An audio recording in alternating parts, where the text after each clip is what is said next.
Added weight leads to a slower final cruising speed for the spacecraft that'll delay the encounter with the enemy fleet. Remember telling me that? Besides, he's just a brain now. No mouth, no stomach. What'd be the point?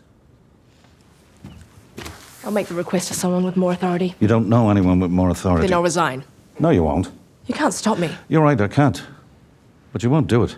From now on, the only real science getting any funding is for planetary defense. If you don't want to be a scientist anymore, then go. I'm taking key members of the Staircase Project to Cape Canaveral for the launch. I'll save a seat for you.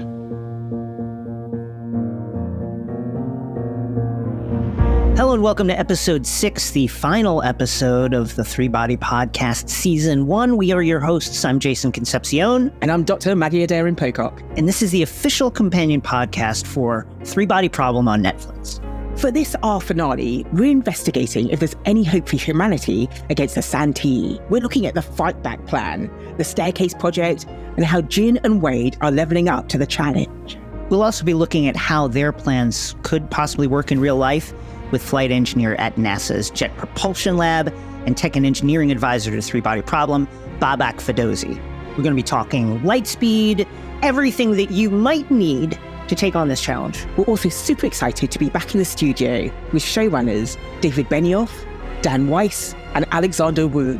We're going to take a look at how our characters have progressed throughout the series and find out what we can maybe expect from a future season.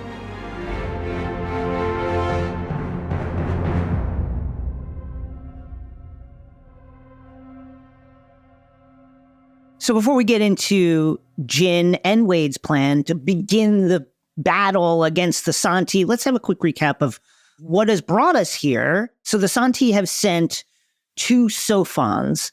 These are incredibly advanced quantum technology AI, the size of a proton, but which can expand almost limitless in size, that are currently, like the Eye of Sauron, only 2 eyes, watching everything that humanity does all around the globe at their most advanced laboratories. The Sophons have essentially derailed human science on a global scale. And this is because, while the Santee are incredibly advanced, human technology advances faster than Santee technology advances. So the Santee are concerned that by the time they actually arrive on Earth 400 years from now, we will be more advanced than them. Yes, it's a shrewd move. I agree. Maggie, quantum science, Sophons, it is quite mind-bending. And I think even for scientists, you know, with my kind of very cursory knowledge of these spaces, it seemed like the appearance of quantum science was quite a shock to traditional physics at the time. It's the 1920s was, I think, a great time for physicists. People were saying, well, you know, we've pretty much got it all sorted. We know what's going on. Yeah, a few T's to cross, a few I's to dot. But apart from that, we've got it. And then bam, quantum mechanics comes in and whoa. And I think that's what happens almost regularly with physics. We put our theories together and we think, okay, we've got a good understanding. We think we understand things. And then someone will say, but hold on, how about this bit? This bit doesn't add up. And someone will pull the string and everything will unravel. It's, oh no, there's a whole new dimension we haven't taken into account. And so I think what the Santee are doing is just very wise. They are trying to inhibit our science. And they do this by using something called quantum entanglement. Quantum physics is just one of those things. It's just very, very different from the real world we live in. It seems almost like magic. It does. And there are rules that describe it, but it's not counterintuitive. Like, you know, if I pick up an egg and drop it, it will land on the floor and smash. Suddenly in the quantum world, things don't act that way. One of my favorite quotes is Einstein described quantum entanglement as spooky action at a distance. So even he thought it was a bit freaky. Yeah. And to describe quantum entanglement, I can only use an analogy, really. Let's say, rather than talking about particles, because with the Santee, they're talking about sort of protons, but rather than talking about particles, let's say that we have a pair of quantum entangled coins. And so you have a coin, I have a coin, but they have been somehow quantum entangled.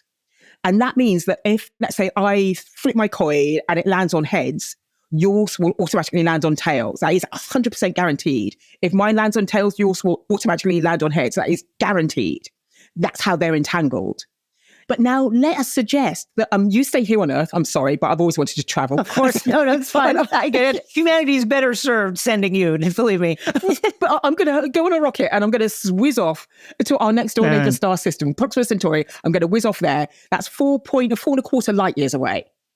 Now, even at this distance, if I flip my coin and I get heads, you still get tails, no matter what. And so I'm 4.25 light years away from you. So if I sent a signal to say, oh yeah, I'll flip mine and it's heads, it will take 4.25 years for that information to get to you traveling at the speed of light. But if I flip heads, I know that you've got tails. And so it's almost like the ability to have a real-time interaction. And so if you imagine that in sort of a computer, it means that I can have a real-time observation of what you're doing, even though I'm 4.25 light years away. And this throws up a whole lot of paradoxes because, is the information traveling faster than the speed of light?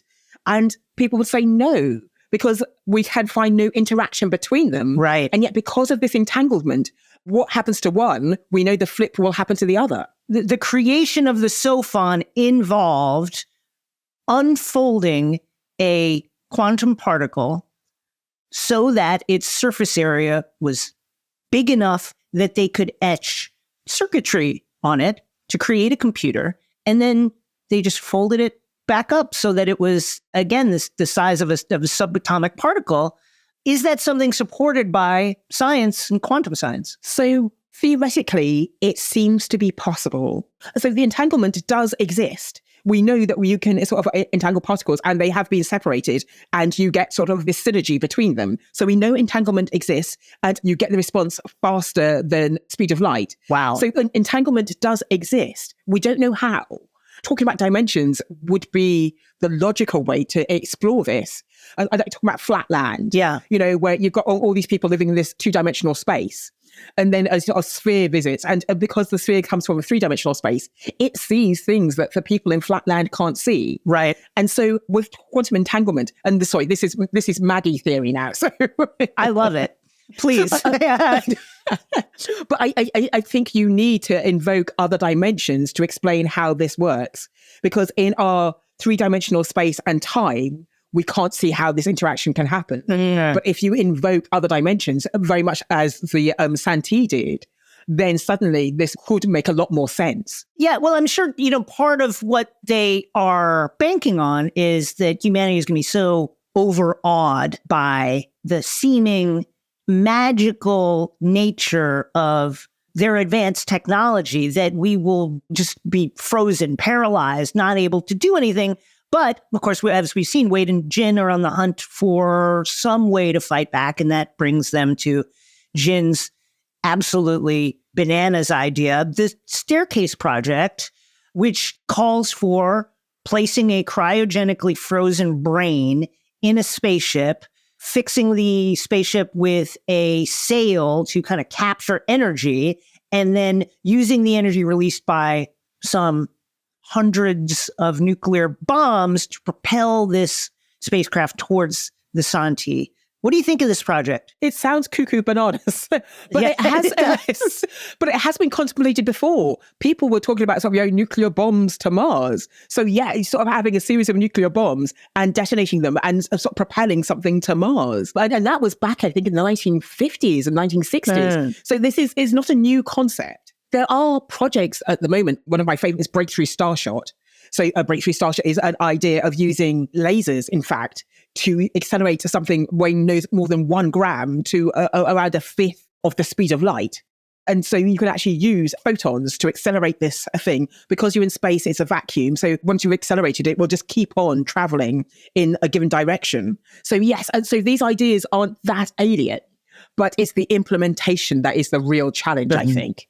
And as we see with the Staircase Project, one small deviation, a snap in a wire, and things just go way off base. So yeah, great in theory and a concept that already exists, but very, very, very hard to implement. It strikes me as we're talking about this too, there is, part of kind of subtext of this battle between the Santee and the humans who are tasked with fighting back is almost a conflict between traditional Einstein physics, Newtonian physics, and the new quantum physics. The Santi have the quantum physics, and we're still at the level of, well, what if we blow up bombs and use those to push a sail physically across the galaxy? I think it's quite interesting, no? Yes, it's quite interesting because the Santi don't interfere really with unless they when they snap the wire.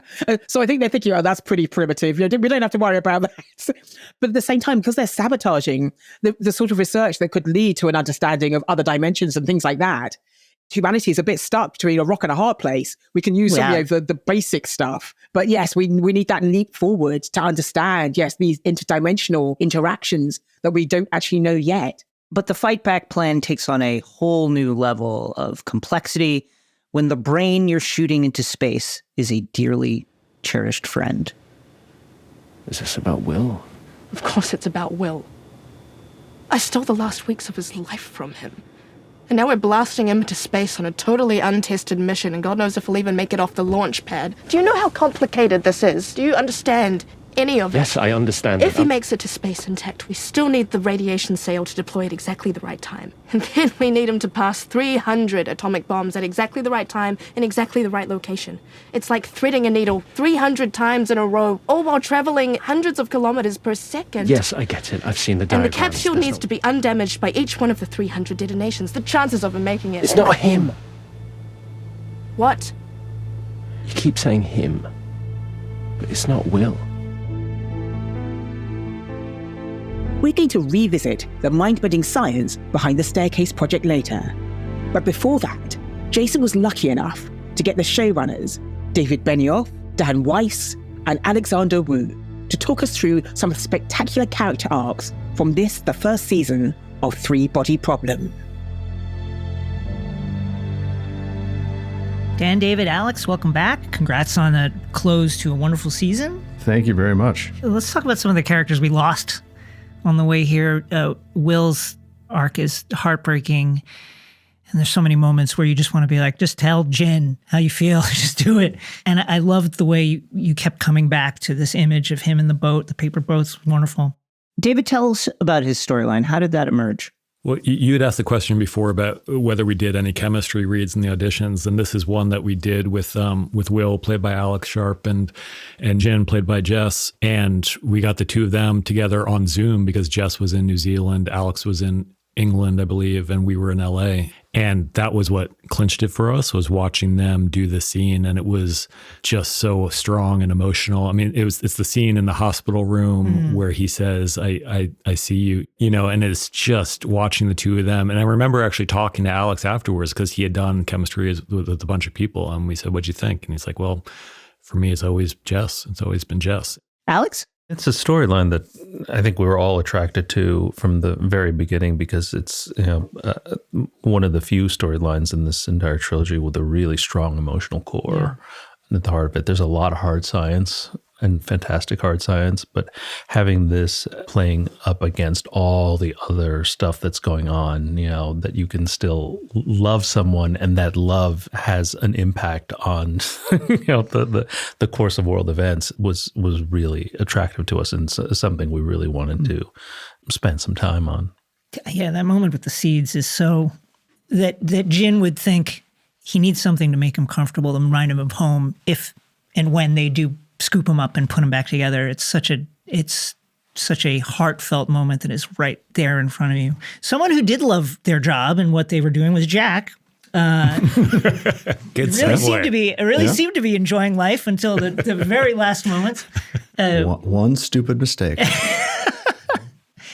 Dan, tell us about that character. That was not suggesting that John Bradley is like Jack, but there are elements of John's actual personality when you spend time with John that are a lot more like the Jack character than they are like the character he played in his previous show. And you're, of course, talking about Game of Thrones. He was a hardcore reader in the previous show. The book that John will openly tell you he's read more than any book in the world is Wayne Rooney's 10 years in the Premier League, the autobiography of British footballer Wayne Rooney, which he's read at least 10 times and would read to people out loud on set in between setups, whether they wanted to hear it or not. And his sense of humor, as we got to know him, we always felt like it's a shame that in the character he's playing and playing so well over a decade of this show, he can never really show you anything but the tiniest hint of who he really is and just how wickedly smart and funny he is. It was very easy to write him into the mix just because his voice was so clear in our heads. Must have been delightful to kill a nerd as well. Well, he made it through all 8 seasons of Thrones. So and 3 episodes of this one. Yeah. He was done. We owed him a stabbing. And then Dr. Ye, who is such an enigma for, a lot of this story, except for her clear just antipathy towards humanity, towards the works of humanity, towards the systems that humanity's created to rule itself. She just doesn't like it all. But there's that hint at the end that maybe she feels badly about what's happened. Such an important character and it's such a mysterious character. What did you feel like were the important things to try and bring out with that role? On the front end, you definitely want to understand why she pushes that button. Mm-hmm. I mean, that was hugely important because under most circumstances, you would not want to invite an alien civilization to come take over your home. And this is one of those situations where you want to be able to understand it, because if you don't, then the show's lost you. And the things we've done with her sort of constant betrayals, the number of betrayals that she endures in the first couple episodes, I think help for us to understand the person she's become and why she has dedicated her life towards what she thinks is saving the world. She clearly has a love of the planet, of Earth. She just thinks people are destroying it. And that's an understandable sentiment to have, that's not so crazy. And then she dedicates her life to it, and then she realizes she's made a colossal mistake. She's made, maybe the biggest mistake in the history of civilization.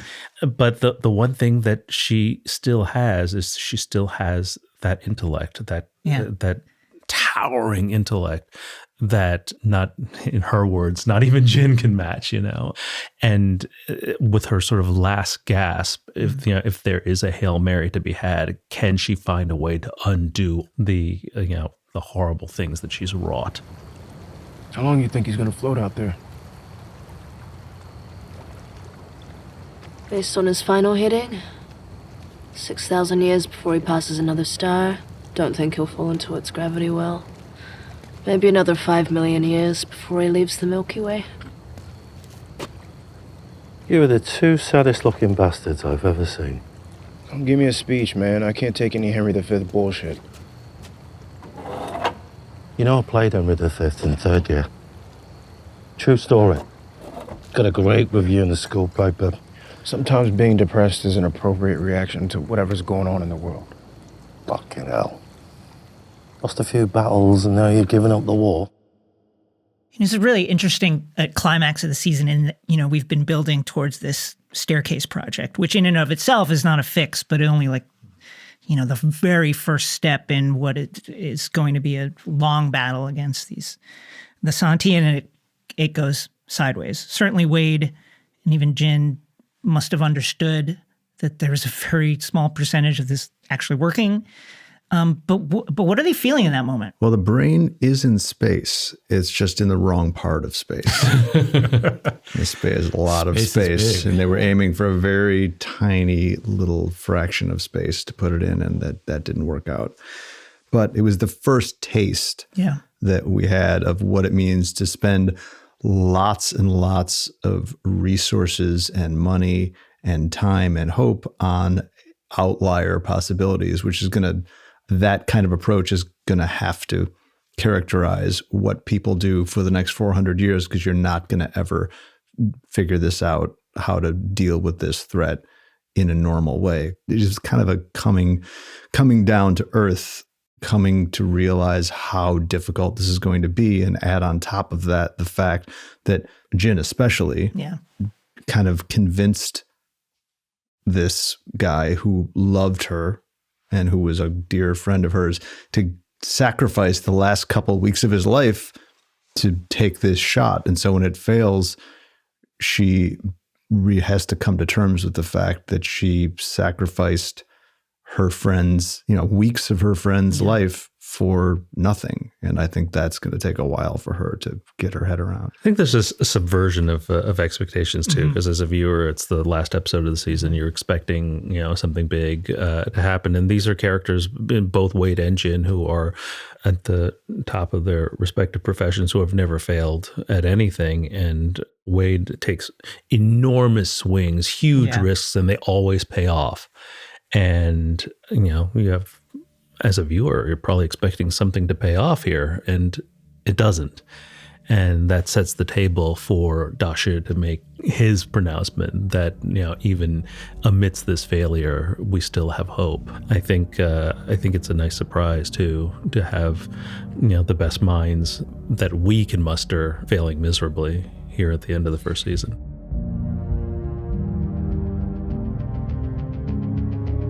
We'll be back with our showrunners later on, but for now, let's return to the science behind these final episodes. Maggie was lucky enough to talk to flight engineer at NASA's Jet Propulsion Lab and tech engineering advisor to Three Body Problem, Babak Ferdowsi, to see how far from reality the Staircase project really is and find out what exactly it is that's holding us back from, launching a brain at 1% light speed into space using nuclear bombs.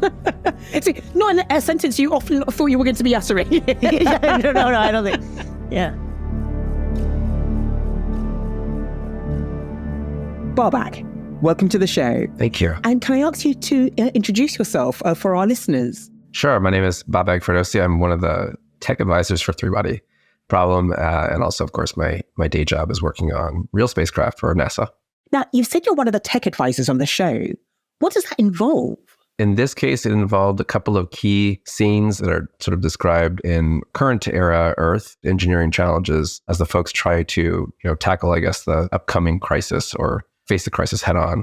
In that case, it involves sort of working with the team on what would that look like? What is the design of the spacecraft that might work for that? Have you done something like that before? And did you enjoy it? This one was really fun because there were aspects of it where, I had to call on people with more knowledge than me about, subject matter experts, right? I'm not an expert in bomb dynamics and explosives. And Ryan and I called a friend of mine who works on those things. And we just probably a good hour and a half on the phone. I thought it was going to be like a 5-minute conversation. Of course, it's never that way. And we're just okay, like, what would that look like? Or what's most of the source of, the kinetic? Obviously, physically, if you put a bomb close to you, it's just going to tear you apart.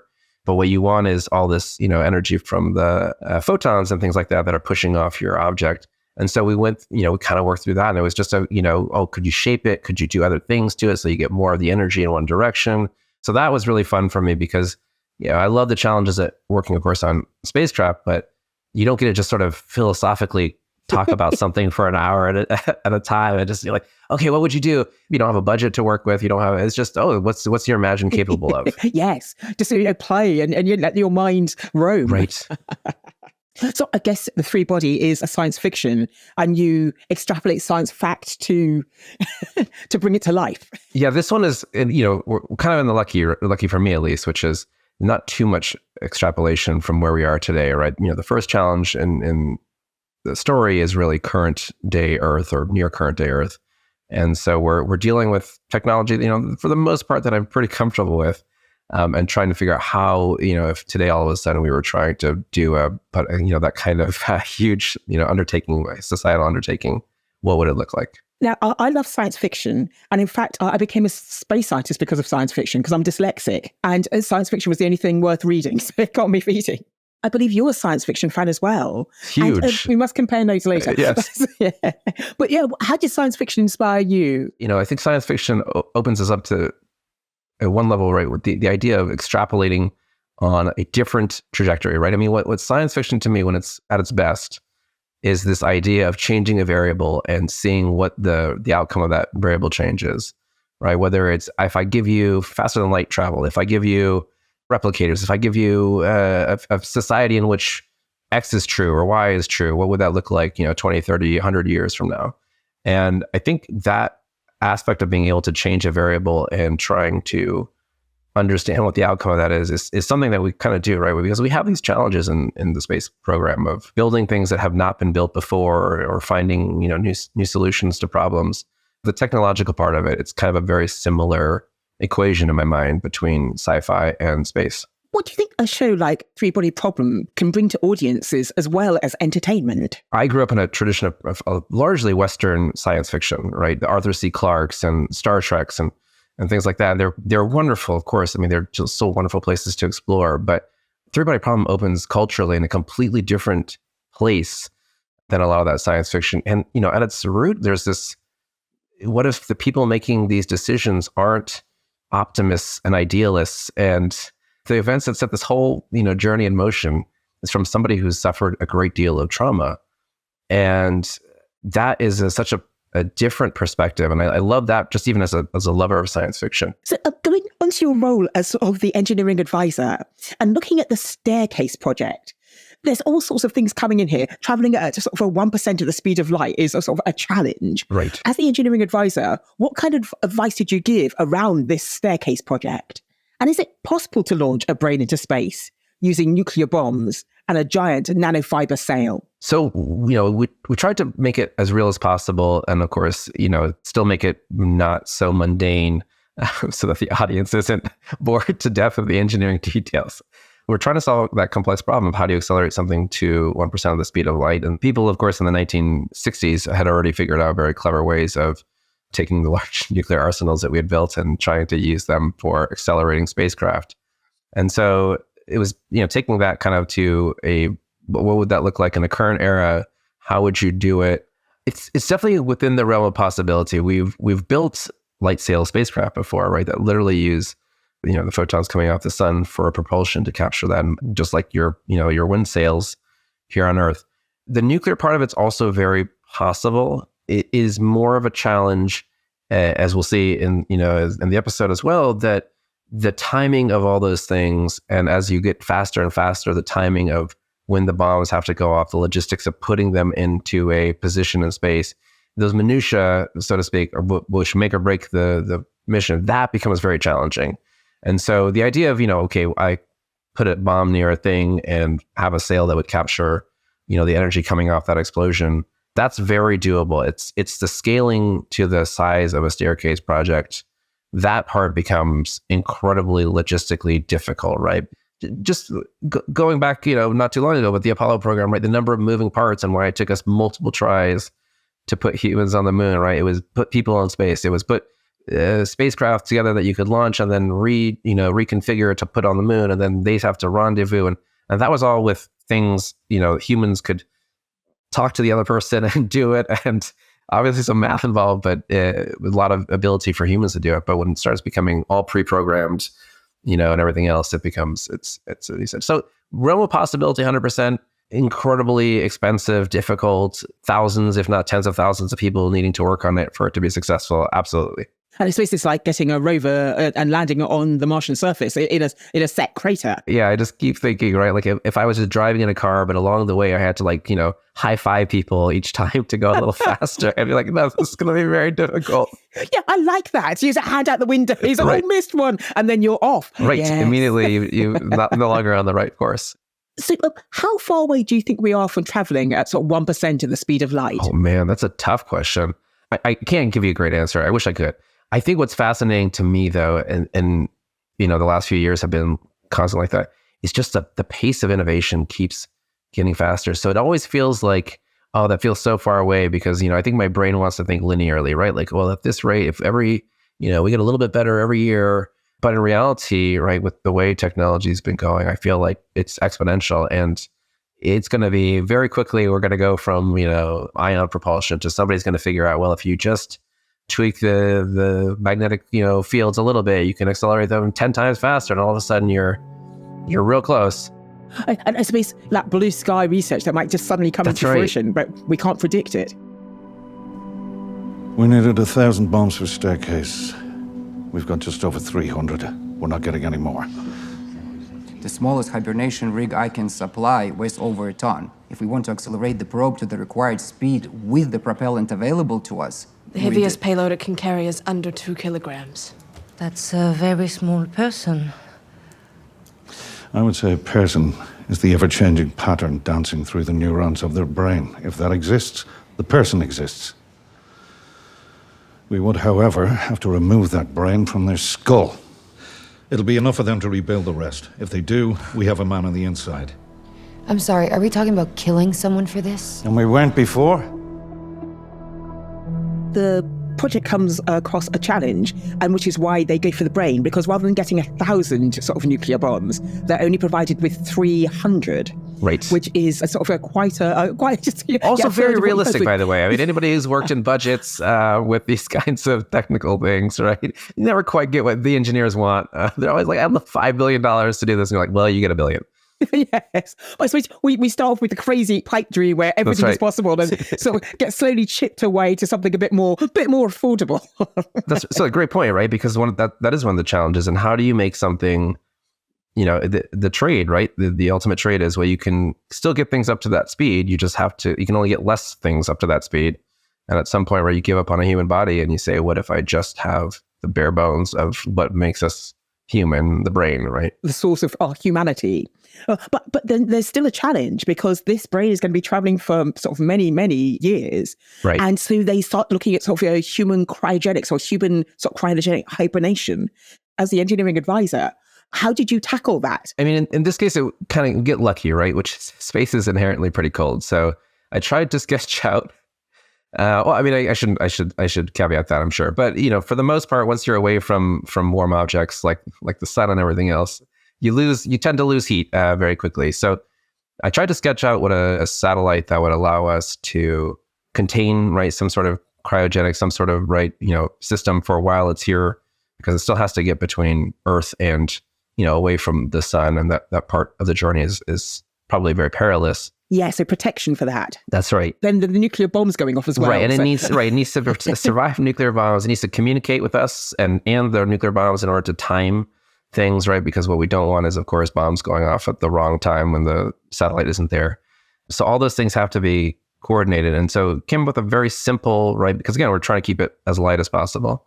Simple design, antenna that, kind of talks to Earth, sort of a shield, effects of the bombs, and this chamber, right, that effectively they could load a brain into on Earth. And that, again, the real connection of our worlds, right? Because I worked on a rover mission to Mars, and that has a nuclear power source. And what do? It's a last minute add, of course, on top of the rocket, because we don't want to be walking around a spacecraft with a nuclear power source the whole time. We do it late in the game, as late as possible. And so that is a similar thing, right? With the human brain, we didn't want to have a human brain just sitting on the ground for 30 days in preparation for launch. So we have to be able to cart it in at the last minute and thinking about, again, it's a lot of logistics. It turns out, like, again, I love it, but it's very nerdy logistical things. Yes. Yeah, so you take it off life support and then sort of load it up just before launch. Also in episode 8, sort of the plans for the sort of staircase project come to fruition. They're there in the control room and sort of, watching as it takes off, the bombs are sort of being detonated in sequence. The feeling of being in the control room, because you've been there. Yeah, I've been in the control room or two. Yeah. The interesting thing about my experience in the control rooms is that we had practiced them before, right? There's a dress rehearsal that we do in the months and weeks leading up to it, so that we're comfortable being in that room, so that we're, familiar with the logging in on the computers and knowing when lunch is going to happen and making sure that your badge gets you access to that building, you name it, right? All these little tiny, very tiny details. But there's this kind of surrealness to doing it for real at that point, because you're not seeing physically the objects anymore. I mean, you have some camera views or things like that, but it's now very, you're very much looking at a computer screen that is telling you that it's real, but there's, the practice looked exactly the same. That wasn't real, so. Right. And so you have this, we're like, oh, but this time it counts.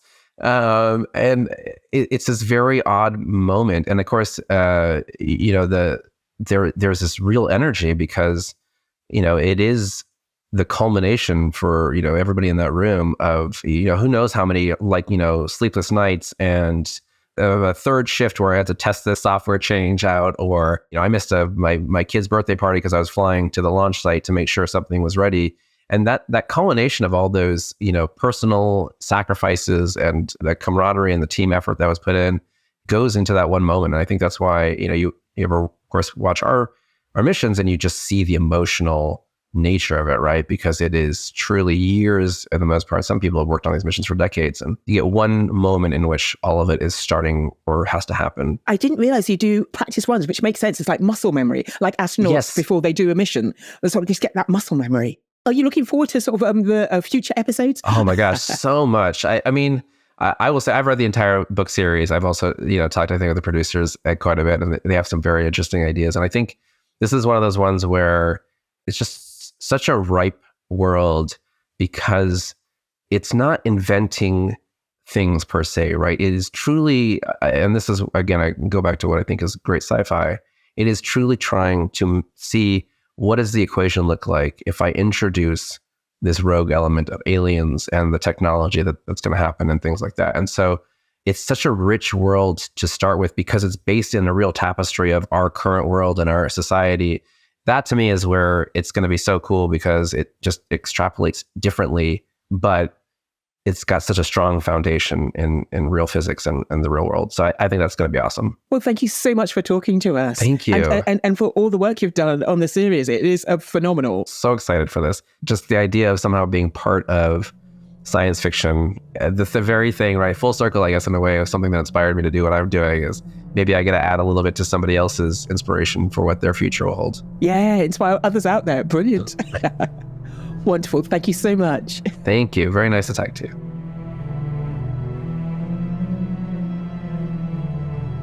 But saving humanity doesn't have to be about cutting-edge technology. It can be about just one person working in solitude in their own mind.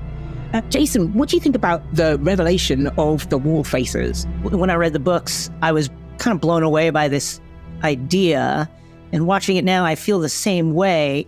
On the one hand, I think it's more brilliant outside of the box thinking, which is going to be necessary to fight a foe as technologically advanced and dedicated as the Santi certainly appear to be.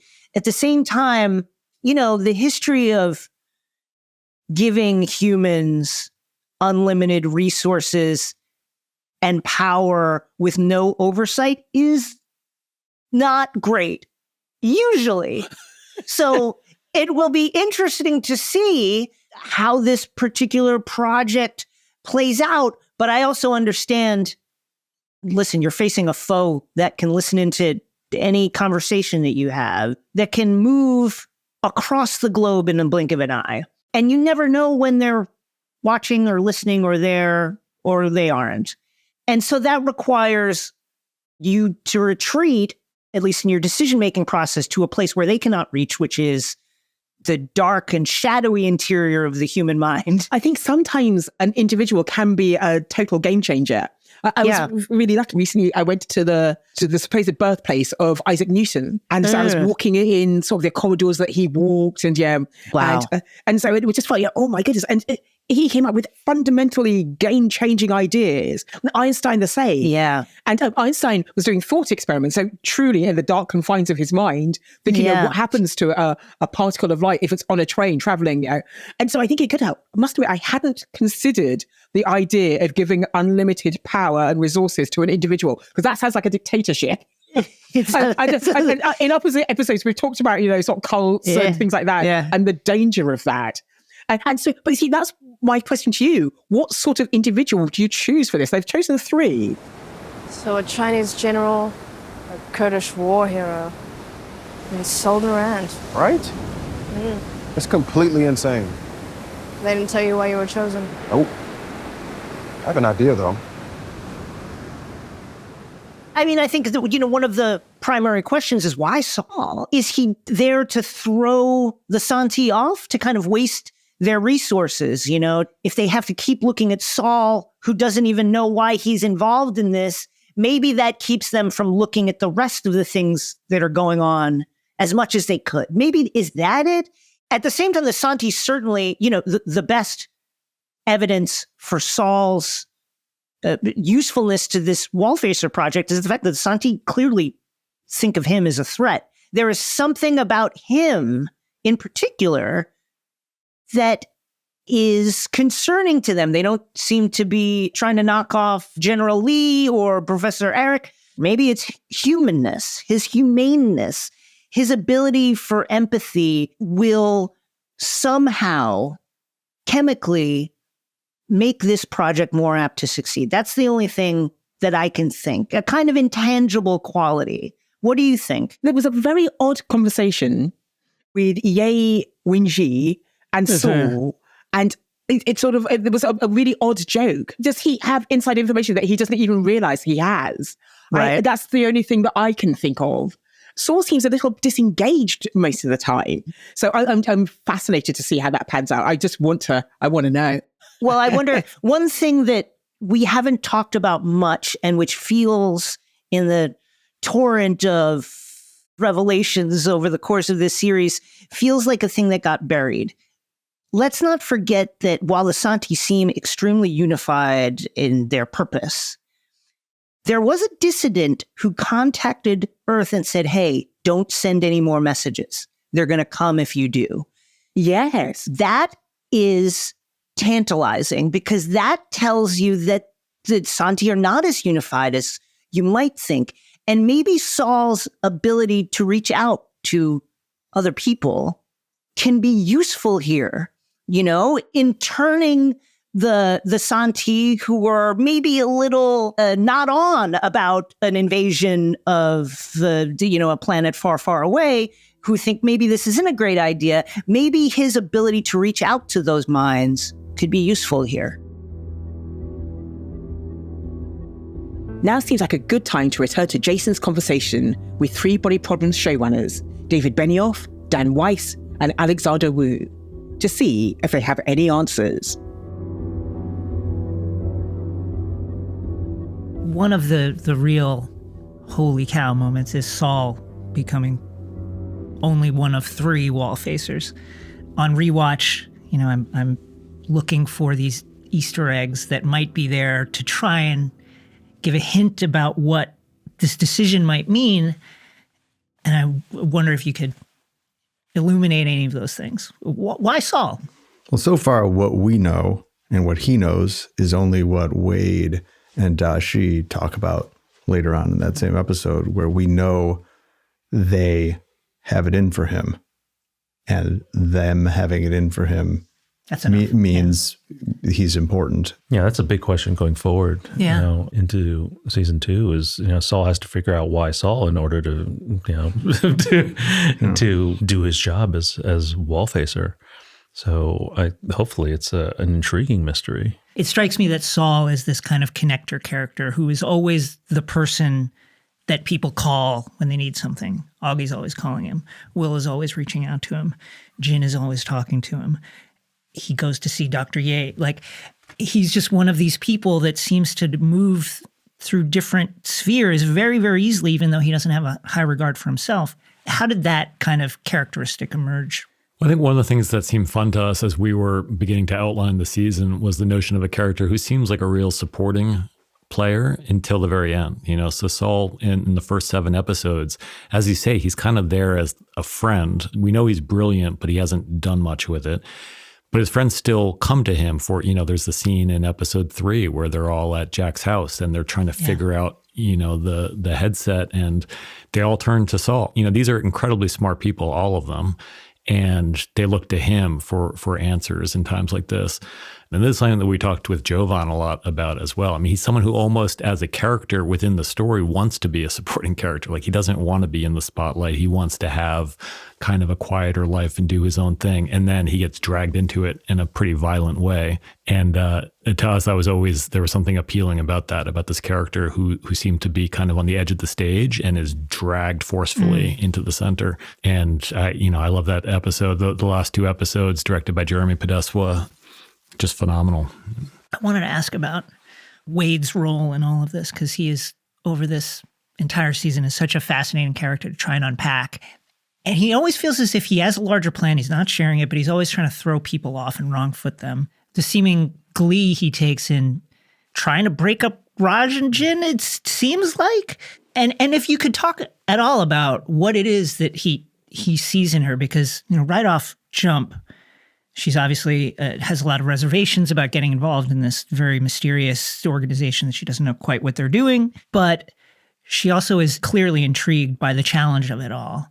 But what is that thing that makes him think, I've got access to the greatest minds on the planet, but it's you. I'm going to put you in charge of this. Well, we say from the very beginning that she may be the greatest mind of all of them, at least in terms of following through. Saul might have an even greater brain, but he's done nothing with it. So Wade recognizes that, and he realizes this is a tool that he needs in his arsenal if he's going to win this long-term war with the Santee. And the relationship with Raj I think is just a distraction, an impediment. It Send him to the moon. There's no value. Yeah. He has use for Raj. He has use for Jin. He doesn't have any use for them having a relationship together. So it's very practical. It's very pragmatic and completely devoid of empathy, which makes him such a great character. And we see him afraid, I think afraid for the first time at the end of this series. It feels like the first time you see a crack. Yeah, he is human. Yes, yeah. I definitely think anyone would be, if you're flying on a plane and it starts to seem as if it's plummeting to the ground. I think Wade, I think Wade handled it better than most of us would. He recovers pretty quickly. But yeah, we wanted to see that. This is a guy who's always so cool and calm and in control. So we wanted to see a little bit of a crack in the facade, because that's what they're after. They're trying to show him, you might think you're really tough, but good luck against us.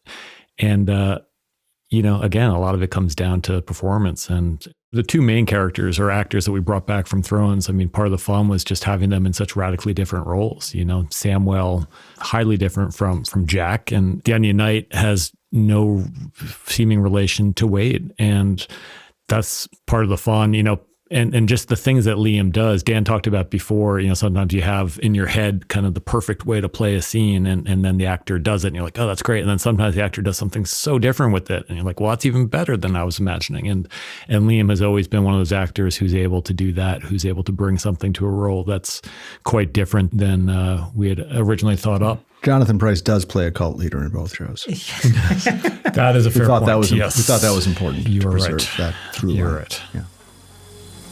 People hate bugs. Been trying to get rid of them forever. Spray pesticides from planes, we put poison in the ground, we try and sterilize them, we swat them, zap them, step on them. Look around. They're not going anywhere.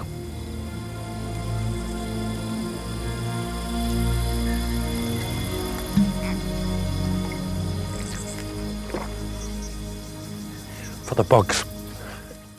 Dashi gives a really quietly rousing and inspiring kind of talk at the end of the season that I was not expecting at all, where, he takes our very depressed scientist after the failure of Staircase to the swamp and says, look at, what do you see? Bugs. How did that scene happen? Because it's such a perfect, bookend to the season. Pretty faithful to the book, as I recall. I mean, I think, we love the way that Dalu ended the book and frankly, the way he began the book. So much of the season diverges from the book and it's very differently structured. We try to make connections between characters who are not connected in the books. But we also want to keep faith with, the most vital aspects of these incredible works of the imagination. So we start the same place, the struggle session in Beijing, and we end in pretty much the same place. I mean, some of the specifics are different, but essentially it's Dasha taking these two demoralized younger people out there to look at the bugs, and they're still out there, So I think some of the wording might be different, but it's pretty faithful to the ending of the book. I just kind of loved the element of, you take a horde of locusts, basically, which usually has a pretty negative connotation. You wouldn't want to be standing in the middle of a horde of locusts. And he flips the normal feelings that would be associated with that into feelings of hope and makes it into something rousing and inspiring.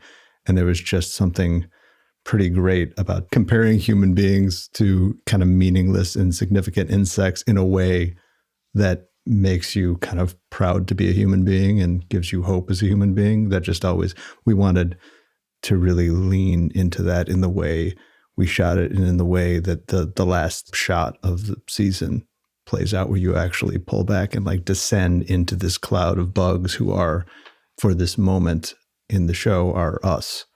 And the sound team did a really nice job with sticking you in the middle of a horde of bugs, and then Ramin made you feel good about it. It's a great twist ending, really. We've spent the entire season telling a story with characters who, because they have devoted their careers and lives to science, subscribe to the notion of intellectual superiority and a technological superiority always winning the day. And at the end, Dashi makes the argument that maybe it's just pure dumb numbers that could tip the scales back in our favor. Well, Dan, David, Alex, thanks so much. And thanks for such a wonderful show. Thanks for enjoying it. Thank you. Thank you so much. Our thanks again to Three Body Problems showrunners, David Benioff, Dan Weiss, and Alexander Wu. Yes, and also the show's tech and engineering advisor, NASA's Babak Fedosi. Well, Jason, that's it. We've come to the end of our three-body problem journey. For now, Maggie, just for now. And a massive thanks, of course, to all our guests. It's been a real pleasure to hear from the extremely talented people who made this show, and from all our brilliant expert guests as well. It's certainly been a fascinating ride. I can't wait to see what's in store for season 2.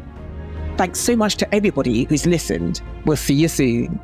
The Three Body Podcast is a Netflix and Sony Music Entertainment production. The executive producers for Netflix are Ray Vada and Ned Berger. The consulting producer is Rafi Cantor. The executive producer for Sony Music Entertainment is Simon Poole. The senior producer is Zoe Edwards.